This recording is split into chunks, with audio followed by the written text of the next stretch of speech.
Hello guys, இன்றைக்கி நீங்கள் ஒரு மினி விலாக் தான் பார்க்க போகிறீங்க. நாங்கள் எங்கள் ஊர் திருப்புவனத்தில் இருக்கிற சிவன் கோயிலுக்கு தான் போயிட்டுருக்கோம். ஸோ இன்றைக்கி வந்து திருக்கல்யாணம், நாளைக்கு வந்து தேரோட்டம். இப்போ நாங்கள் போயிட்டு ரெடி ஆகிட்டு நேராக வந்து பொண்ணு மாப்பிள்ளையை பார்க்க கிளம்பிட்டோம். ஸோ இதுதான் வந்து சிவன் அண்ட் பார்வதி இருக்கிற இடம். ஸோ இவங்க தான் பொண்ணு மாப்பிள்ளை. எல்லாருக்குமே எல்லாம் நல்லது நடக்கணும்னு சொல்லிட்டு நான் கடவுள்கிட்ட ப்ரே பண்ணிக்கிறேன் மக்களே. அண்ட் இன்பிட்வீன் எங்களோட ஃபேமிலி டைம் தான் மாவிளக்கு பண்ணுறது எல்லாமே.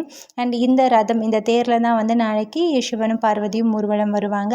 ஸோ இன்பிட்வீன் எங்கள் அம்மா ஐஸ்கிரீம் கேட்டு பயங்கரமாக அடம் பண்ணிகிட்டு இருந்தாங்க. அவங்க ஐஸ்கிரீம் வந்து சாப்பிடக்கூடாது due to her health concern. So இருந்தாலும் சரி பாவம்னு சொல்லி வாங்கி கொடுத்தோம். She is so excited.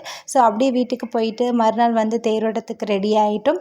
So தேரோட்டத்துக்கு ரெடியாகி போயிட்டுருக்கும்போது I just capture this video. And இதுதான் அப்பா தேர், அது வந்து அம்மா தேர். எங்களுக்கு ரொம்ப பிடிச்ச ஃபெஸ்டிவலில் இதுவும் வந்து one of the festival. So அப்படியே நாங்கள் கொஞ்சம் நேரம் ஸ்பெண்ட் பண்ணிவிட்டு ஒர்க் இருக்குது அப்படின்னு சொல்லிட்டு அம்மாவுக்கு பை பை சொல்லிவிட்டு வீட்டுக்கு போய் ஃபுல் மீல்ஸ் சாப்பிட்டுட்டு கிளம்பிட்டோம். தேங்க்யூ.